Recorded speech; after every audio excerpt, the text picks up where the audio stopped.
Sir இன்னைக்கு வந்து Beast படம் ரிலீஸ் ஆயிருக்கு, நாளைக்கு கேஜிஎஃப் ரிலீஸ் ஆயிருக்கு. இந்த ரெண்டு பெரிய படங்களுக்கும் நல்ல ஒரு எதிர்பார்ப்பு இருக்கு. இதனால அந்த படத்தோடைய வசூல் ஏதாவது பாதிக்கு இருக்குமா? எனக்கு ஒண்ணுமே புரியல. எப்படி நீங்க வந்து பீஸ்டோட கேஜிஎஃப் ஒப்பிடுறீங்க? Beast straight Tamil picture, KGF dubbing படம். பீஸ்டோட நீங்க வந்து கேஜிஎஃப் ஒப்பிடக்கூடாது.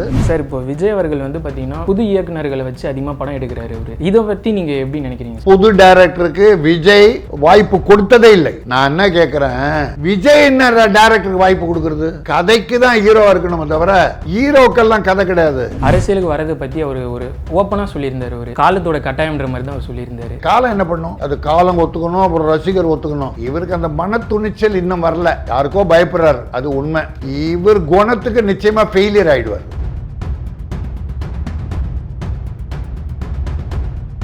வணக்கம் மாயம் ஸ்டுடியோஸ் நேயர்களே, நான் உங்கள் பத்மநாபன். இன்னைக்கு நம்ம களம் நிகழ்ச்சியில் பிரபல சினிமா தயாரிப்பாளர் கே ராஜன் அவர்கள்கிட்ட தான் நம்ம இன்டர்வியூ பண்ண போகிறோம். வாங்க நிகழ்ச்சிக்குள்ளே போகலாம். வணக்கம் சார். வணக்கம். சொல்லடி சிவசக்தி, என்னை சுடர் மிகும் அறிவுடன் படைத்து விட்டாய்.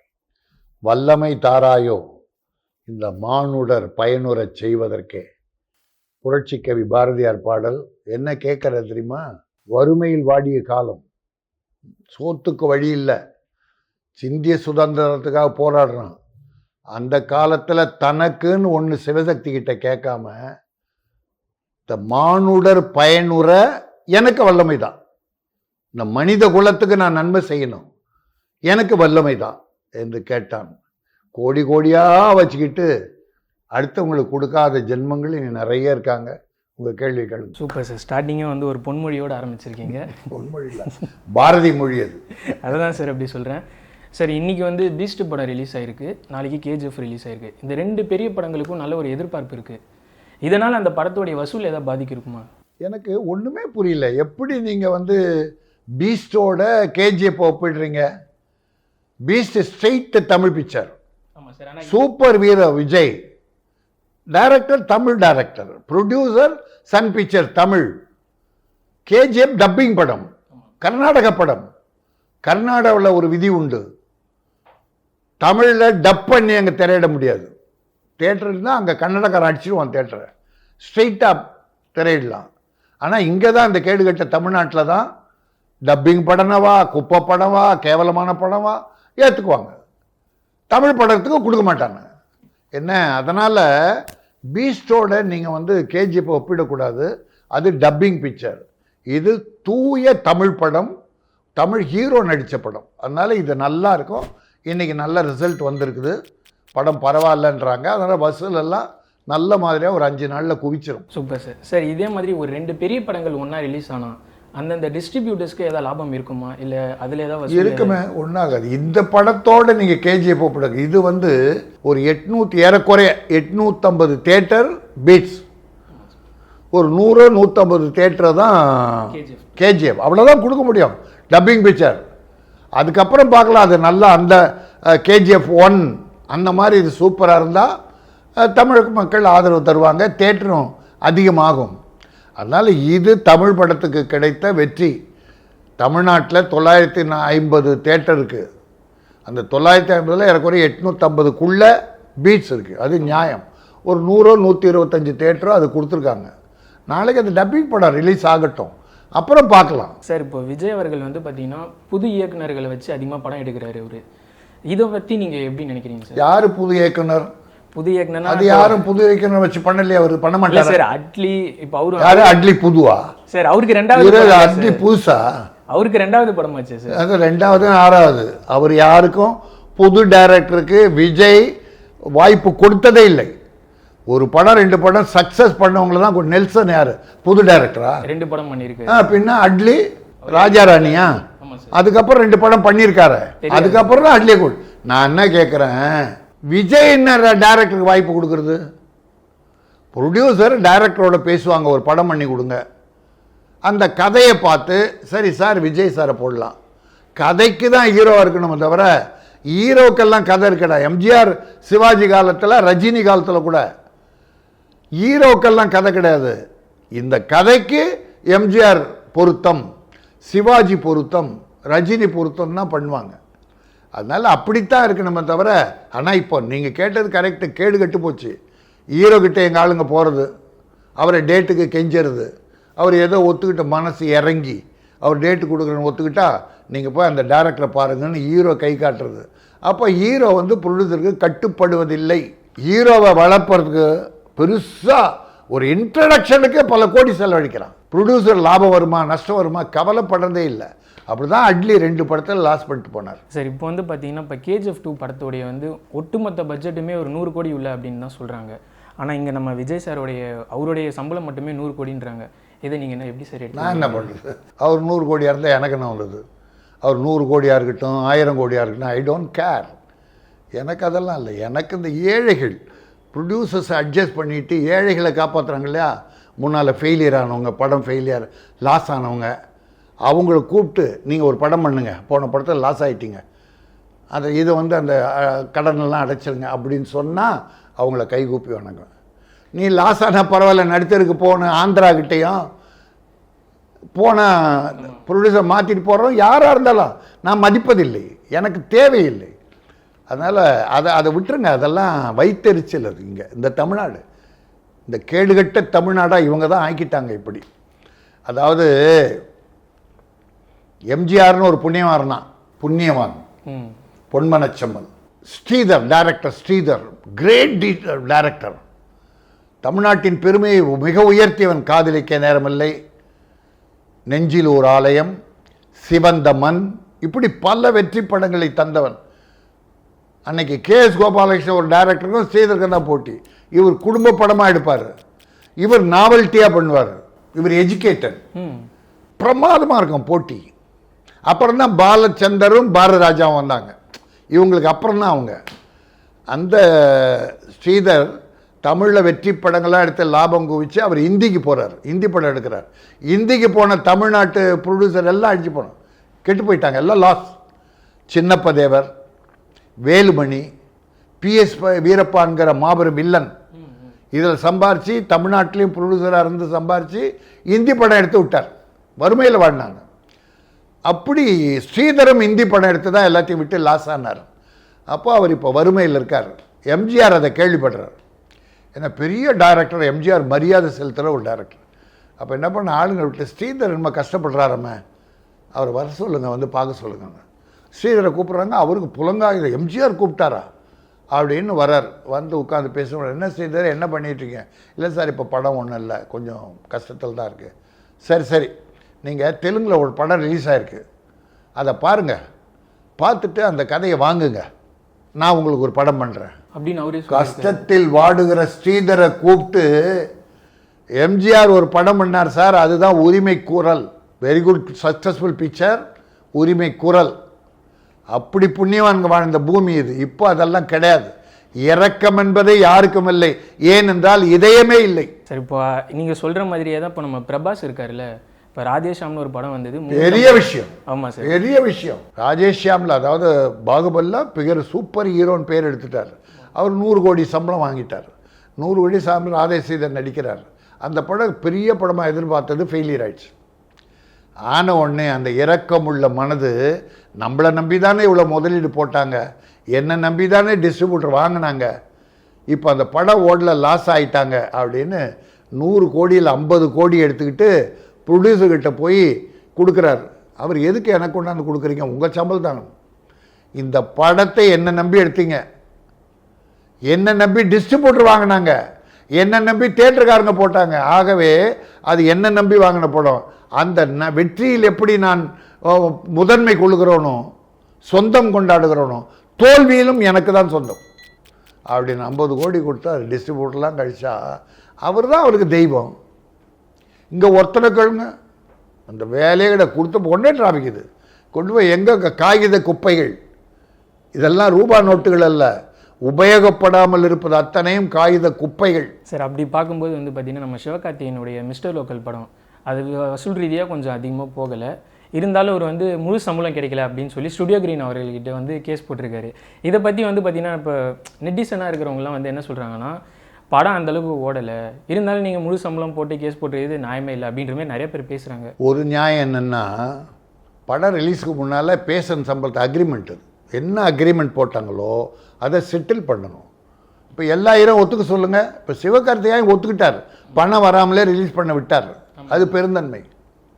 மற்ற யாராவது விட சொல்லு. டப்பிங் முன்னாலே பணம் கேட்குறாங்களே, அது வியாபாரம் ஆகலனாலும் டப்பிங் முன்னாலே இப்போ இருக்கிற ஹீரோ வாங்குறாங்க. அதில் சிவகார்த்திகேயன் ரிலீஸ் வரைக்கும் விட்டாருன்னா நாம் என்ன லாஸோ அதில் ஏதாவது பேசி உட்காந்து பேசி ஒரு பாதியோ ஏதோ பேசுனா ஒத்துக்குவார். அது என்ன நடந்ததுன்னு எனக்கு தெரில. ஏன்னா ஞானவேல் ராஜா என்னுடைய தம்பி தான், நல்ல ப்ரொடியூசர். அவர் இப்போ கொஞ்சம் கஷ்டத்தில் இருக்காருன்ற உண்மை. பட்டு இவர் கொஞ்சம் அட்ஜஸ்ட் பண்ணிட்டு போகலாம். எதுக்கு கோர்ட்டுக்கு போனாங்கலாம் எனக்கு தெரியாது. ஆனால் உட்காந்து பேசுனா இவரும் ஒத்துக்குவார், அவரும் அட்ஜஸ்ட் பண்ணி ஏதோ ஒரு அமௌண்ட்டை கொடுத்து செட்டில் பண்ணுவார். அது நடக்கும்னு நினைக்கிறேன். சார், இப்போ விஜய் அவர்கள் வந்து ஒரு தொலைக்காட்சி இன்டர்வியூவில் ஒன்று சொல்லியிருந்தார். அரசியலுக்கு வரதை பற்றி அவர் ஒரு ஓப்பனாக சொல்லியிருந்தார். ஒரு காலத்தோட கட்டாயம்ன்ற மாதிரி தான் அவர் சொல்லியிருந்தார். காலத்தோட கட்டாயம், அதாவது காலம் என்ன பண்ணும், ரசிகர்களோட எதிர்பார்ப்பும் அந்த சூழ்நிலையும் எந்த அளவுக்கு இருக்கோ அதை பொறுத்து நான் வருவேன் அப்படின்ற. அப்போ இல்லை, இவங்க ஒன்றும் ஒத்துக்க மாட்டாங்க. அது காலம் ஒத்துக்கணும், அப்புறம் ரசிகர் ஒத்துக்கணும். ரசிகர் இன்னைக்கு சொல்கிறாங்க எல்லாரும் சேர்ந்து அரசியல் வந்துடுவாரா? வரமாட்டார். சும்மா இப்படி போடுறது. ரஜினி சார் கூட அப்படி தான், ஆண்டவன் சொல்லுவான், அருணாச்சலன் செய்வான் சொல்லி தள்ளி போட்டு விட்டார். இவருக்கு அந்த மன துணிச்சல் இன்னும் வரல, யாருக்கோ பயப்படுறாரு, அது உண்மை. சரி, ஏன்னா அவருக்கு முன்னோடியாக இருக்கிறவங்களே வந்து பார்த்தீங்கன்னா உள்ளே இறங்கி அதில் வந்து அவங்களால ஜெயிக்க முடியல. இப்போ இவர் ஸ்டார்ட் பண்ணியிருக்கு. இவர் குணத்துக்கு நிச்சயமாக ஃபெயிலியர் ஆகிடுவார். அரசியல்லாம் தாங்காது. இவர் அப்பாவையே இவரை முதலமைச்சராக கொண்டு வரணும்னு பாடுபட்ட ஒரு பெத்த தகப்பன் அவரை ஒதுக்கி வைக்கிறாருன்னா இவர் எப்படிங்க அரசியல் வர முடியும்? நீங்கள் வேறு அடுத்த கேள்வி போங்க. இல்லை சார், ஆனால் அவரே வந்து நிகழ்ச்சியிலே என்ன சொல்லியிருந்தாருன்னா, அப்பா வந்து தெய்வத்தை பார்க்க முடியாது, அப்பாவை பார்க்கலாம் அப்படின்றாரு. அவர் பார்க்கலையே. ஏன் பார்க்கல? அப்பாவை தனி வீட்டில் ஏன் வைக்கிற? நீ ஒய்ஃபு 2 குழந்தைகள் அவருக்கு, அவள் தானே. ஒரு அப்பா அம்மா உன் வீட்டில் இவ்வளோ பெரிய மாளிகை இருக்க, அதில் அப்பா அம்மா ஒரு மூலையில் இருந்தாருன்னா அவங்க ஏன் காந்தி நகரில் அடையாறில் இருக்காங்க? வெளி வேஷம் ஒன்று, உள் வேஷம்லாம் இருக்கு. தாய் பாசம் தந்தை பாசத்துக்கிட்டே வேஷம் போடக்கூடாது. மக்களை எப்படி ஒன்றா ஏமாற்றலாம், இந்த ஏமாளிகள் எப்படி ஒன்றா ஏமாந்துருவாங்க. ஆனால் தாய் தந்தை கிட்ட யார் ஏமாத்துறாங்களோ, இன்றைக்கி நல்லா இருக்கலாம், சரி அவர் நல்லா இருக்கணும், அவ்வளோதான். ஒரு தமிழன் நல்லா இருக்கணும். இருந்தாலும் இவர் பல லட்சம் ரசிகர்கள் இருக்காங்க. அவங்க அந்த ரசிகர்களும் என் தாயின் தந்தையை ஒதுக்கி வைக்கிறேன்னா இந்த வாழ்கிற தாய் தந்தையுடைய கதி என்ன? நீ அப்பா அம்மா உள்ளே வச்சுட்டு தெய்வமாக போற்றினா எல்லாரும் போற்றுவான். ஒரு விழாவில் நான், ரஜினி சார், சரத்குமார், ராதாரவி கலந்துக்கிட்டோம். ரஜினி சாருடைய பிறந்தநாள் விழா 2012 நடந்தது ஒய்எம்சியில். நான் பேசும்போது அவரை வாழ்த்திட்டு, இப்போ நீங்கள் உடல் நலம் இல்லாமல் இருந்தீங்க, இந்த மக்களுடைய பிரார்த்தனை, நீங்கள் நல்லா வந்துட்டு இப்போ நடிக்க ஆரம்பிச்சிட்டிங்க, இந்த மேடைக்கே வந்துட்டீங்க, இப்படியே வாங்க, நான் அசம்பிளிக்கு கூப்பிட்டு போகிறோம், அப்புறம் அப்படியே வாங்க டெல்லிக்கு போகலான்னு நான் பேசிட்டேன். கைத்தட்டல்லாம் அப்படி குதிக்கிறான். ஏன்னா அரசியல் எதிர்பார்க்குறான் அவன் ரசிகன். அவர் உடனே எழுந்து கையை பிடிச்சிட்டு, ராஜன் பற்ற வச்சிட்டிங்களே ராஜன்னார். நான் சொன்னேன், நீங்கள் உடனே அணைக்க போகிறீங்க போய் என்ன. அதே மாதிரி மேடைக்கு போய் ராஜன் சார் சொன்னார், நான் அரசியல்லாம் விருப்பம் இல்லை, நான் உங்களுக்கு ஒன்று உறுதியாக சொல்கிறேன், அப்பா அம்மாவை தெய்வமாக மதியுங்கள். ரஜினி சொன்னார், அதான் சார் ஒரு தலைவன், அப்பா அம்மாவுக்கு அடுத்து தான் நீ எத்தனை தெய்வமாக இருந்தாலும் யாரை வேணால் கும்பிட்டுக்கோ, அப்பா அம்மாவை கும்பிடாதவன் வேறு எந்த தெய்வத்தை கும்பிட்டாலும் பலன் கிடைக்காது. அப்புறம் குடிக்காதீர்கள், சிகரெட் பிடிக்காதீர்கள், 2 தான் என் உடம்பை கெடுத்தது பப்ளிக்கில் சொன்னார். இவ்வளோ நாள் நான் மருத்துவமனையில் சிகிச்சை பெற்றுவதற்கு அந்த குடியும் சிகரெட்டும் தான் காரணம், அதை நீங்கள் விட்டு விடுங்கள். அது ஒரு தலைவன் சொல்கிறது. அன்றைக்கி ரஜினி சார் அந்த மேடையில் சொன்னார். அப்படி இல்லை, நீ தொண்டரில் வழி நடத்திட்டு போகணும், காசு கொடுத்தா போதும். டிக்கெட் வாங்கி இன்றைக்கி 500 ரூபா டிக்கெட்டா கொள்ளை அடித்து கொண்டாந்து கொடுத்துட்டு நீங்கள் கோடி சேர்த்துக்குவீங்க சார். 500 ரூபாய் கம்மி சார், 1000 2000 இது பைத்தியக்காரம் ராஜிக்க. அப்பா அம்மாவை காப்பாற்ற யாரோ ஒருத்தனை தலைவனை வச்சுக்கின்னு எங்கே கடன் வாங்கியோ உழைச்சி பண்ணுறதை இப்படி சினிமா பார்க்குறதை நான் வரவேற்கவில்லை. தாயின் தந்தையும் காப்பாற்றுங்கள். அப்புறம் இந்த பேனருக்கு பால் ஊற்றுறது, பட்டாசு வெடிக்கிறது வேஸ்ட். இவரெல்லாம் நன்றி நினைக்க மாட்டார்கள். ரசிகனை நாளைக்கு எதிர்பார்க்க மாட்டாங்க. ஒரு ஹீரோ இன்ன வரைக்கும் ரசிகனை பார்க்கவே மாட்டேங்கிறார். ஆனால் அந்த ரசிகன் உயிரை வச்சிட்ருக்கான் அவர் மேலே. ஒரு நாள் கூட கூப்பிட்டு பார்க்க மாட்டான். அது என்ன ராசியே தெரில. எம்ஜிஆர் எல்லோரையும் சந்தித்தார், ரசிகர்களை தினமும் சந்தித்தார். அதனால தான் அவரை கொண்டு வந்து ஆட்சி கட்டலில் உட்கார வச்சாங்க. என்ன, அதனால் யாராக இருந்தாலும் நமக்கு ரசிகன் தான். இப்போ டிக்கெட்டை வாங்கி கோடி கோடியாக கொடுத்து உன் சம்பளம் உயர்வதற்கு ரசிகன் தான் காரணம். யாரை நம்பி ப்ரொடியூசர் நாங்கள் படம் போடுறோம்? உங்கள் படம் கலெக்ஷன் ஆகும், உங்கள் ரசிகர் இருக்கான், ஒரு வாரத்தில் போட்ட பணம் கிடைக்கும் தானே. அப்போ ரசிகன் தானே மெயின், அவன் பணம் தானே கிடைக்குது. இப்போ நான் சொல்கிறேன், ரசிகர்கள் அத்தனை பேரும் பாதி பேர் படத்துக்கு போகாதீங்க. அது அஜித் படமோ அஜய் படமோ வேறு எந்த தலைவர் படமோ போகாதீங்க. அவங்க கதி என்னன்னு பாருங்கள்.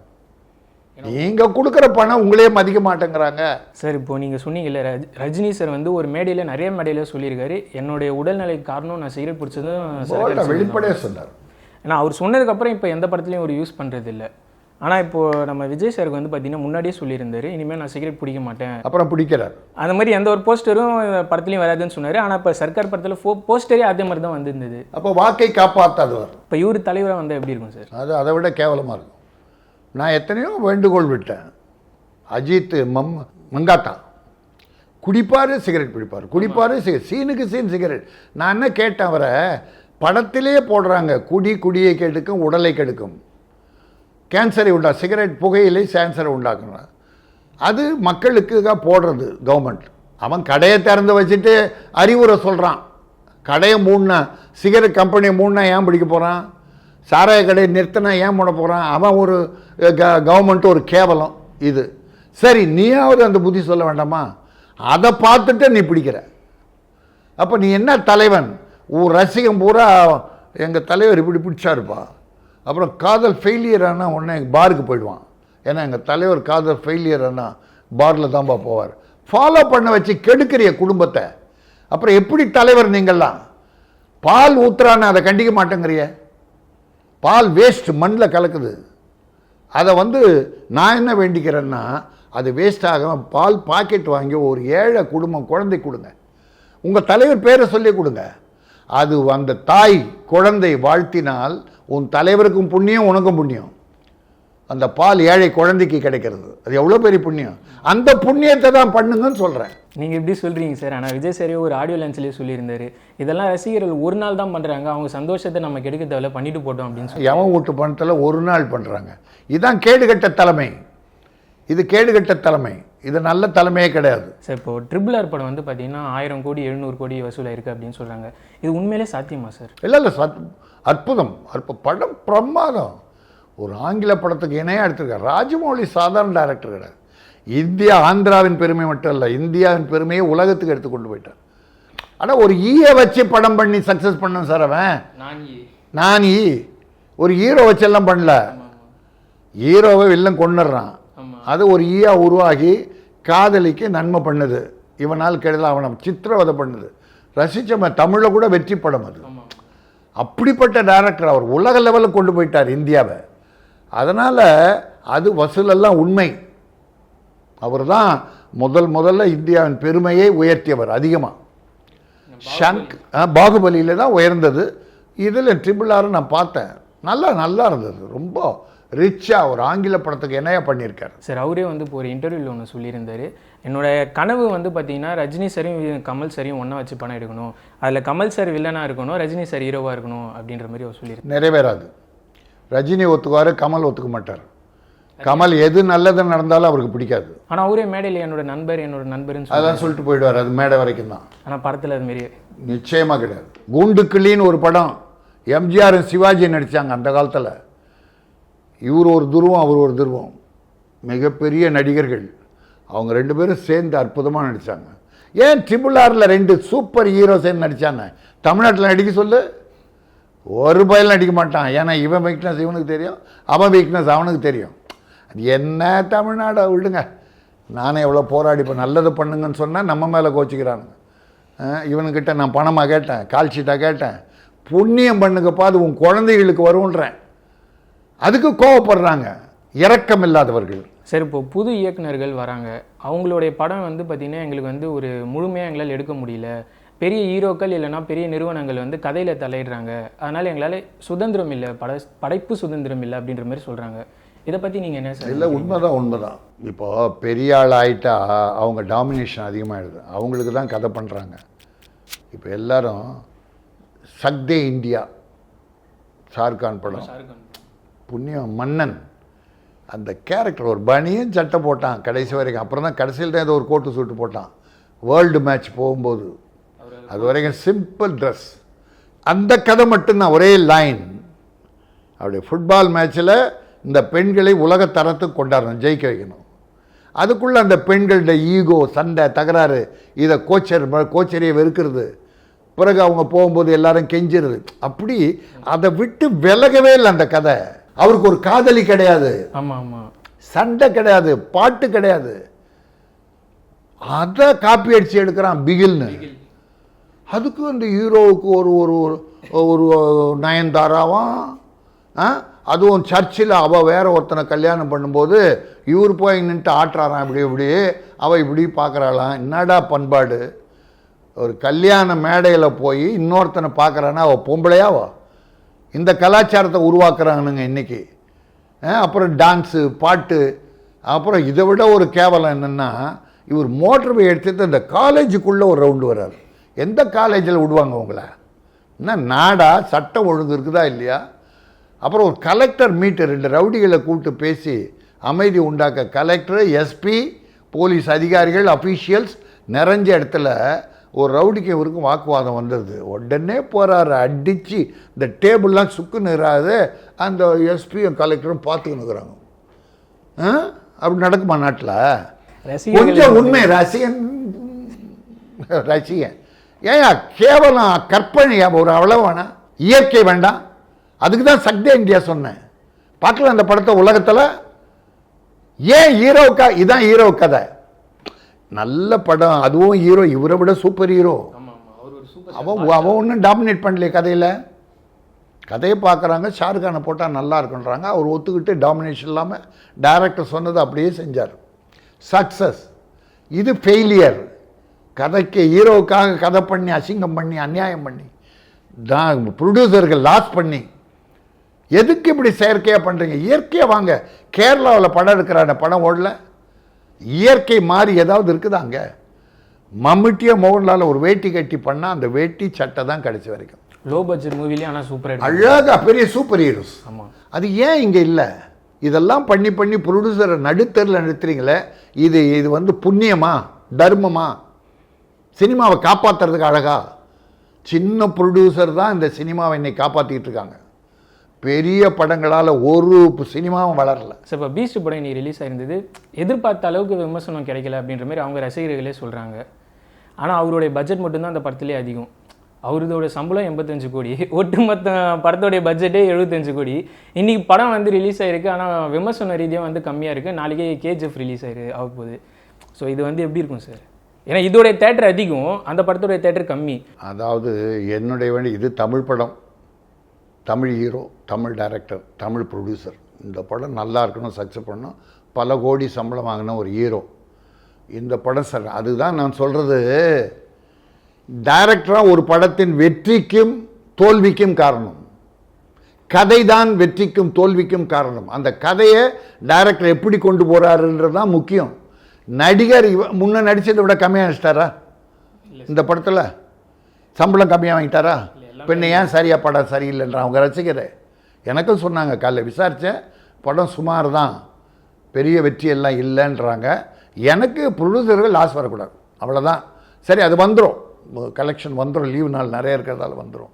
இப்போ கேஜிஎஃப் இன்றைக்கி ஏறக்குறைய 850 தேட்டர் இது போட்டிருக்காங்க. 800ன்னு வச்சுங்க. இப்போது அதுக்கு ஒரு 150 தேட்டருக்குள்ளே தான் கொடுத்துருக்காங்க. இது சுமார் இன்றைக்கி ரிசல்ட் வந்துடுச்சு. நாளைக்கு அந்த ரிலீஸ் ஆகும்போது இந்த ஆடியன்ஸ் எல்லாம் அதில் போய் அதை சக்ஸஸ் பண்ணி இந்த தேட்டர்லேருந்து இதை உருவி அவங்களுக்கு தேட்டர் கொடுக்க ஆரம்பி ஒரு 500 தேட்டர் கொடுத்துட்டான்னு வச்சுக்க. இந்த படத்துடைய கதி என்ன? தமிழ் படத்துடைய கதி என்ன? அப்போ கன்னட படம் தூக்கிடுது, தமிழ் படம் குறையுதுன்ற ஒரு ஒரு பேலன்ஸ் தான் இதை தடுப்படுது. எனக்கு அதுதான் இருக்கக்கூடாது. என் தமிழ் படம் தான் வெற்றி பெறணும். அவங்க அங்கே பெறட்டும், அவங்க நாட்டில் கர்நாடகத்தில் அவங்க நல்லா இருக்கட்டும். அது இன்றைக்கி எனக்கு அதுதான் கொஞ்சம் பயமாக இருக்குது. அந்த நிலை வரக்கூடாது. ஆரம்பிக்கும் பொழுதே வந்து பார்த்திங்கன்னா தமிழ் படமா கன்னட படமா அப்படின்ற மாதிரி தான் பேசிகிட்டு இருந்தாங்க. இன்றைக்கி வந்து கொஞ்சம் விமர்சனம் கொஞ்சம். ஆமாம், நானும் கேள்விப்பட்டேன். பட் ஒன்றும் பரவாயில்லம்மா படம் தான், அவ்வளோ மோசம்லாம். எனக்கு என்னென்னா 200 கோடியில் ஒரு படம் எடுத்து பரவாயில்லன்னு சொல்கிறது எதுக்கு? அதுக்கு இவ்வளோ பெரிய ஹீரோ எதுக்கு? இதை விட ஒரு 15-20 சின்ன படங்கள் 5 கோடியில் ஒவ்வொரு படம் எடுத்தால் ஒரு 30 படம் எடுக்கலாமே. அதில் வந்து ஒரு 15-20 படம் சக்ஸஸ் ஆகுமே. எவ்வளோ குடும்பம் பிழைக்கும், எவ்வளோ ஹீரோ வருவான், எவ்வளோ டைரக்டர் வருவான். ஒரு படத்தில் ஒரு ஹீரோ மேலே போட்டு எதுக்கு முத்துறீங்க, அழுத்துறீங்க? அதான் வருத்தமாக இருக்குது. நம்ம பெரிய ப்ரொடியூசர்ஸில் பணம் இருக்குன்றதுக்காக இப்படி பண்ணுறாங்க. அது எனக்கு வருத்தம் தான். நன்றி, வணக்கம். வணக்கம் நேயர்களே, நம்மளோட மாயம் டிவி யூடியூப் சேனலை யாராவது சப்ஸ்கிரைப் பண்ண விரும்புனீங்கன்னா கீழே இருக்க கமெண்ட் பாக்ஸில் ஃபர்ஸ்ட் கமெண்ட்டாக போட்டு பின் பண்ணியிருக்க லிங்கை அதை கிளிக் பண்ணி நம்மளோட புது சேனலையும் சப்ஸ்கிரைப் பண்ணுங்கள்.